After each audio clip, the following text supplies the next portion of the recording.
Raven, we have to pick books from the jar again. I know, I agree. Snidely kind of sucks. Why did I buy these books that I don't like? I know. Okay, well, we're going to pick books.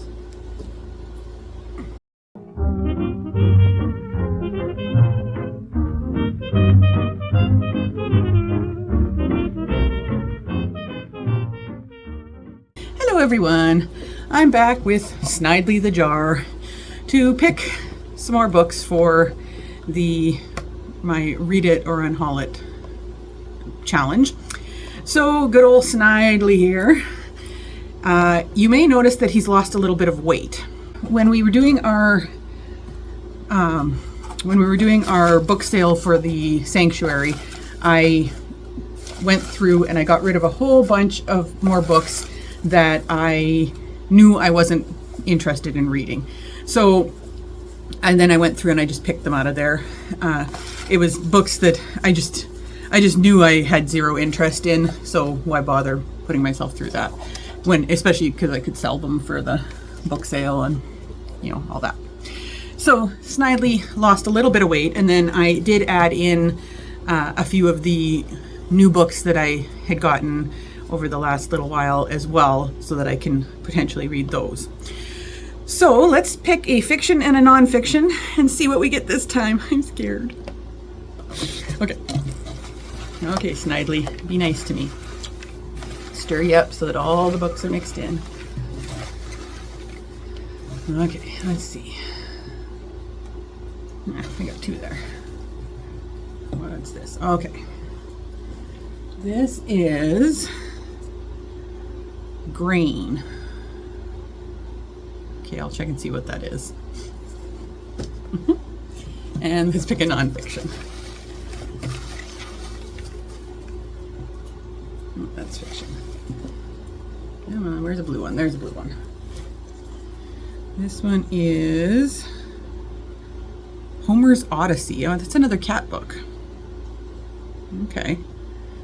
Now, I have read two cat books in a row here, with the one I DNF'd previously and then reading a cat book this time. So I think I'm going to put this one back and pick a different genre of nonfiction. I know, I am technically breaking the rules again, which means that Snidely will probably give me something I don't like because, that's how he works. Okay, what's this one? This one is, Carefree Plants, a book about plants. Okay, I'm gonna go and try and find those two books and see what they are, and I will be back. I found the books. So first of all, we have Carefree Plants. This is a Reader's Digest book. It's a guide to growing the 200 hardiest, low-maintenance, long-living beauties in Canada. So this is a reference book. It's got all the different types of flowers and information about them.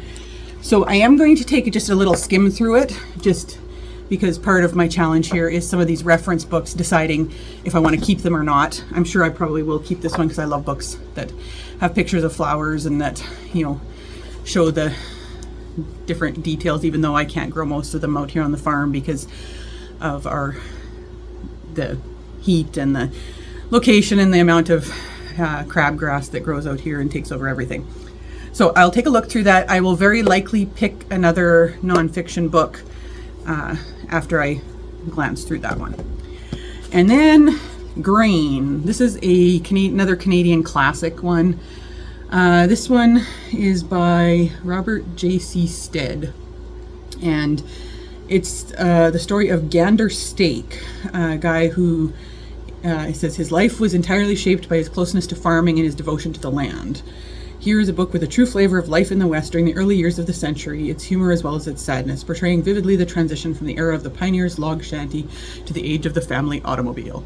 So I will give that a try. It's not a super long book. It is only 207 pages, so it probably won't take me very long to read that. So I will give that one a read. I will take a look through the plant book, and then I will be back to probably pick a different nonfiction book, something that's more of a reading book versus a reference book. But part of why I put the reference books in there is because I wanted to take a look through them and see whether they were something I wanted to keep on my shelf. Otherwise, I would unhaul them. So we will get back to you shortly.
Time for an update. First of all, I'll tell you about this one.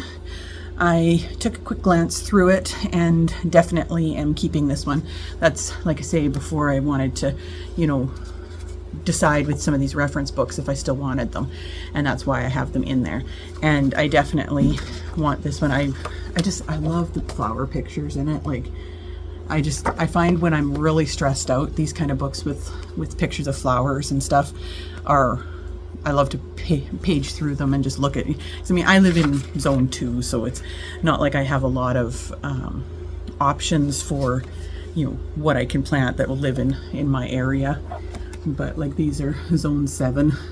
But I just love looking at the pictures, and so definitely this is a keeper on my shelf. So that's going to go back onto the shelf. Now let's talk about this one. This is Grain by Robert J.C. Stead. I read about 20 pages of this one, and that was all I could handle. It was so boring. Oh my God.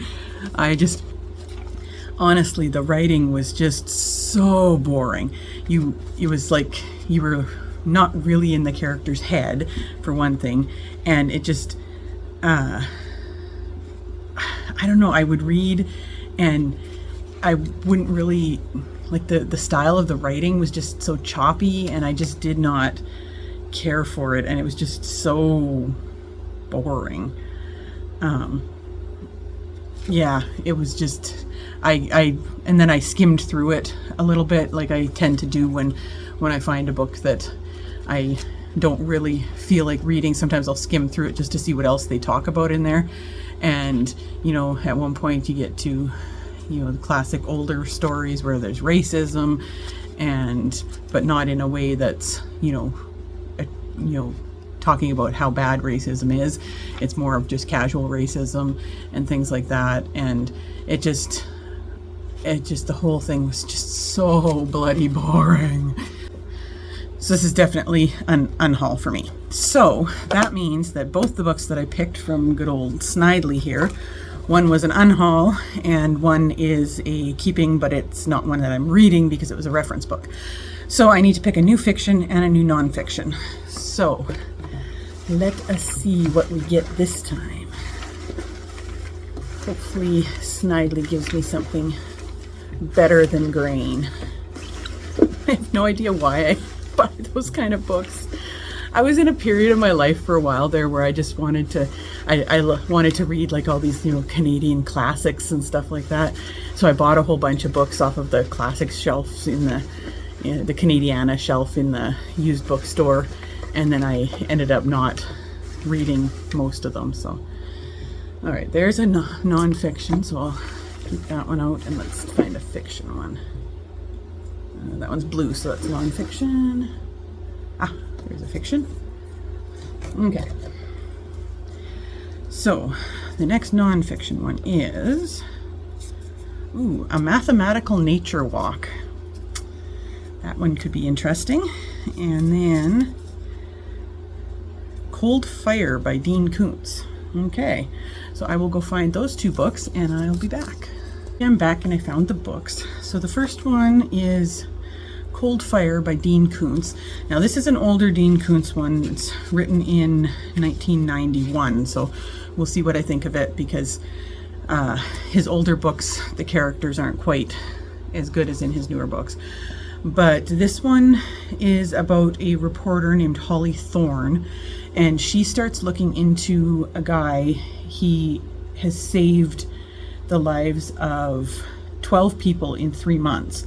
His name is Jim Ironheart, and she's really intrigued by him, so she's trying to figure things out. It says she is maybe even falling in love with him. But then, what power compelled an ordinary man to save 12 lives in 3 months? What visions haunted his dreams? And why did he whisper in his sleep, "There is an enemy, it is coming, it'll kill us all"? So that sounds intriguing. And then the nonfiction I have is this one here, A Mathematical Nature Walk by John A. Adam. And this is a book that I actually bought quite a long time ago when I was on a 2-month leave from work when I was an engineer, when I adopted my daughter. And over that 2 months, I was kind of desperate for something non-kids cartoonish and non-Frozen, because that was the thing she was into at the time, and something mathematical, because that was, I was an engineer and really enjoying it at the time. So I bought this book to fill that space. And I had read a little bit of it, but I hadn't read a whole lot of it. It's 96 questions about natural phenomena, and he gives you the answer using mathematics. So it's for somebody who's interested in math and nature and gaining appreciation of the beauty of nature and the mathematics that lies behind it. So it'll be interesting to see here, like some of the examples are: how heavy is that cloud? Why can you see farther in rain than in fog? Why are the droplets on a spider web so spaced so evenly apart? Things like that. So, how much more is violet light scattered than red? How well is starlight reflected from a calm body of water? Things like that. And now this book does definitely have a lot of math in it. So we'll see how that goes, because it has been, let's see, since 2017. So that is 7 years since I quit my engineering job. Actually, in July, it was 7 years since I quit my engineering job. So I haven't really been doing a lot of math since then. So some of that could be a little slog through, but I'm really curious to read this book because I've been wanting to read it, because I do love math, and I do love, the looking at math in nature and seeing how everything is connected and how there's so much math involved. I used to love watching that TV show Numbers, where one of the main characters was a FBI agent, and the other main character was his brother, who was a genius mathematician, and he used math to help solve these crimes. And I just loved that TV show. So I'm really looking forward to reading this one.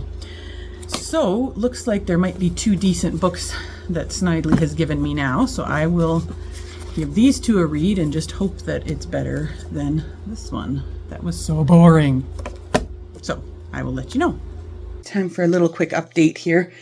I have now read, I read the first 64 pages of Cold Fire by Dean Koontz, and I'm definitely going to keep reading. So far, it's quite interesting.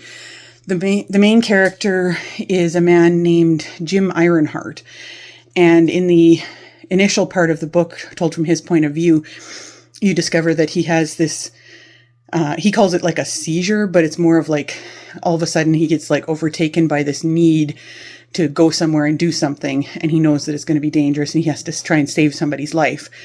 So at the beginning, he ends up he's in the grocery store, and he all of a sudden gets this premonition that he has to go to this place, and he ends up getting on an airplane and flying to Portland, I believe it is, where he has to rescue a young boy from a drunk driver from an accident.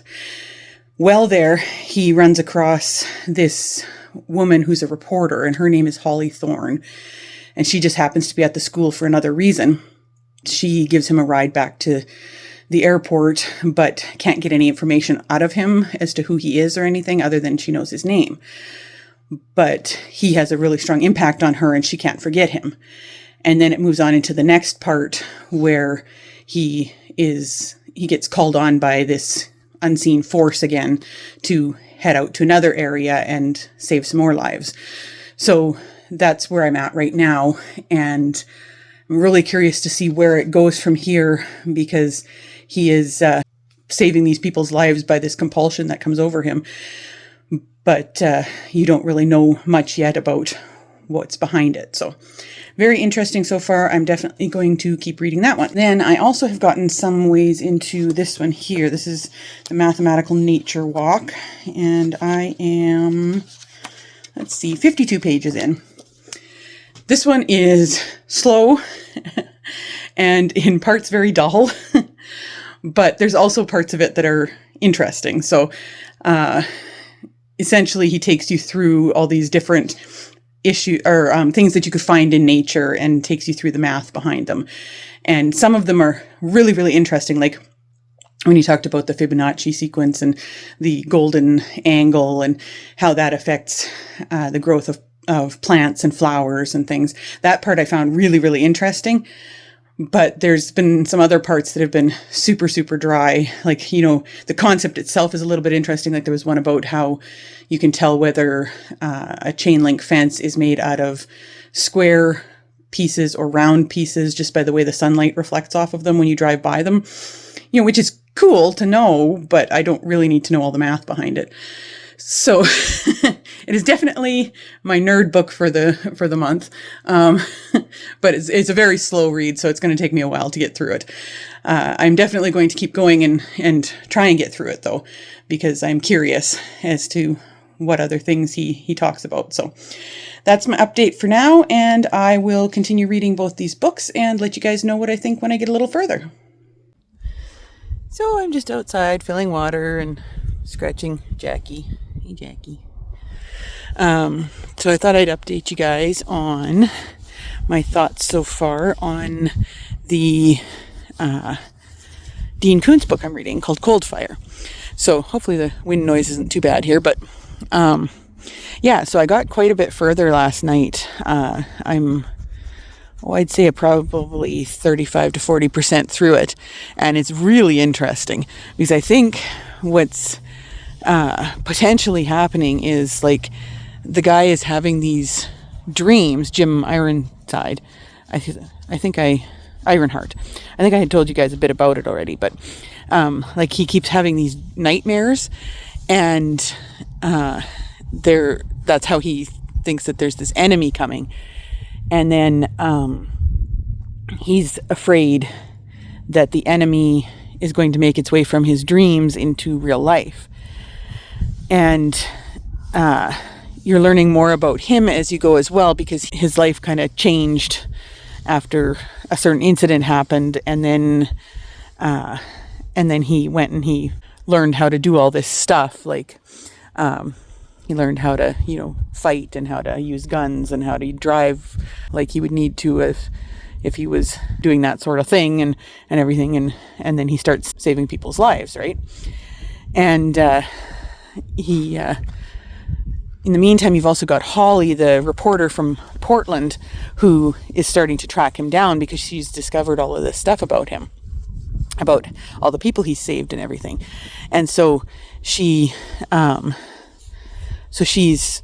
starting to try and track him down. But the weird thing is she's also starting to have similar dreams and to his.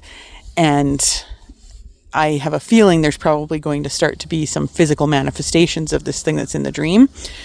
So I'm curious to see where that goes, because I have no idea what's causing it or why or, anything like that. So anyways, it's staying a very interesting book so far. And I'm looking forward to continuing to read it. I think as long as it ends well, this one is going to be a very good book and probably be a keeper. So, all right, I will let you guys know when I get a little further. I'm hoping to maybe finish that one this week. So we'll see how that goes. Jackie says hi. Sorry, Jack. Take a picture of your cute face for everybody. Get a video of your adorable face and your beautiful eyes, since all they saw was just your ear. Hey, big guy. You want the shoulder scratch, don't you? Oh, or a bum scratch. See, I told you guys, every donkey loves bum scratches.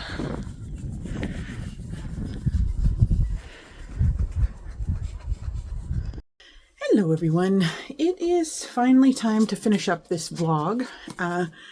It's taken me quite a while because I was reading a whole bunch of other things as well, but I finished reading Cold Fire by Dean Koontz. Now this one, as I had told you before, follows Jim Ironheart, and he is a guy who gets these premonitions that he has to go to a place and he ends up saving somebody's life at the last minute, sort of thing. And then there is a reporter named Holly Thorne who he meets in Portland, and then she starts kind of tracking him down to originally to write a story about him, and then it goes from there. This one I ended up giving 3 stars to. It wasn't a bad book in any way. It was just, for me, it was kind of a middle of the road Dean Koontz. I've had some of his that I just loved, and other ones that were just kind of, you know, middle of the road sort of thing. And this one for me was that. It was published in 91, so it's one of his earlier books, and I find his earlier books, I don't care for the characters quite as much as in his later ones. So I didn't get that attached to the characters, which is kind of funny because judging by kind of some of the stuff that was happening, I felt like I should have gotten attached, but I just didn't really. And then I also found that the premise itself was really interesting, and I didn't see where it was going at first. And it was definitely different and not what I expected. But I felt like the resolution at the end, like right up until like the kind of the climax scene, I was right, you know, with what was happening.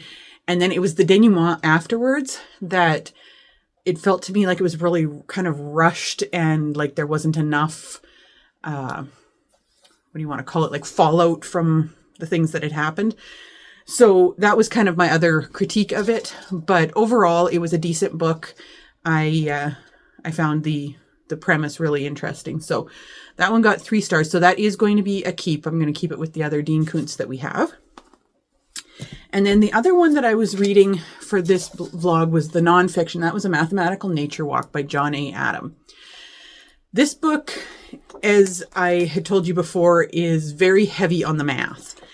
And I actually got to page 80, which was question 47 of, let's see, how many questions did he have in here? Of 96. So I got about halfway through, and I'm soft DNFing it for now. It's not that I'm not going to finish it. I'm actually going to keep it by my bed and read a little bit every so often, but it is not a book that you can go through quickly. I only read 1 or 2 questions a night, and I have to be in the right mood for it, which I'm not really right now. I have to be in kind of that nerdy mood to really enjoy it. It is, it's very interesting. Some of the questions are more interesting than others. Like I really loved the part where he was talking about the golden, he was talking about the golden angle and the golden, the Fibonacci sequence and the golden angle, and how that is applicable to things like the growth of pineapples and pine cones and the growth of leaves, the pattern of leaves. And I found that section really interesting. That section was more about the sequences itself than actually the math. There were other sections that were very much more heavy on the math. And I found that those sections, because I'm not still in, you know, university and things like that, it was a little bit, the math was a little bit heavy for me. I'm very interested in how math can be used to determine these things. I'm not quite as interested now as I used to be in like actually doing the math to see these things, but I'm very interested in how math can be used in this way. So I'm soft DNFing it for now, but I am going to, like I say, keep it by my bed and finish reading it. And it is going to be one that I will be keeping because I do find that sort of thing quite interesting. So that means that for this vlog, I had Carefree Plants, which is a reference book. So, and that again is one that I will just be keeping. Because it's a cool reference book. I put them all in there so that I could look through them and decide whether I was going to keep them or not. So that one's definitely a keep. I have Grain by Robert J.C. Stead, which is a definite unhaul because I found it so boring. I unhauled it after about 20 pages and then I just scanned through the rest of it and it didn't get any better. So that is an unhaul. And then these ones are both keeps. This one is soft DNF and I will finish reading it. And this one was a 3-star. So that takes me to the end of this Unhaul challenge. And I will pick some more books for the next one. I'm probably not going to pick any here in November because I have a ton of books to read in November, but I'm hoping to pick it up again in December and try and continue going through my bookshelves. And I'm going to keep doing this next year. I like to just keep going on it so that I'm always reading at least something from my shelves. Since I have the majority of the books that I have been reading. Well, it's kind of about I think it's, what is it, a 60-40 split between, I've been getting about 60% of my books from the library and 40% have been off of my shelves. But like I say, I'm trying to go through the shelves so that I can organize things. And we'll see where that goes. I might end up doing a few more unhauls when Laura and I are going to, that's my sister, we're going to probably in January and February when it's too cold to do much outside. We're going to be pulling all the books off the shelves, bringing in the bins from the other house, from my parents' basement, and getting all the books out of the closet and anywhere else around the house. And we're going to be sorting them and organizing them, deciding what we're keeping, what we're not, what we're putting out, what we're not, and basically redoing the library. So that'll be a fun vlog. That'll come in the new year. And, but I might end up doing more unhauling as I do that as well. And yeah, so that's where we're at right now. And I will see you guys on my next video. Let me know if you have found any new books lately that you think I should buy to add to my shelves. Let me know if there's any that are, ones that you couldn't put down. So let me know that down in the comments and give me a like and subscribe if you haven't already. And I will see you guys soon on my next video.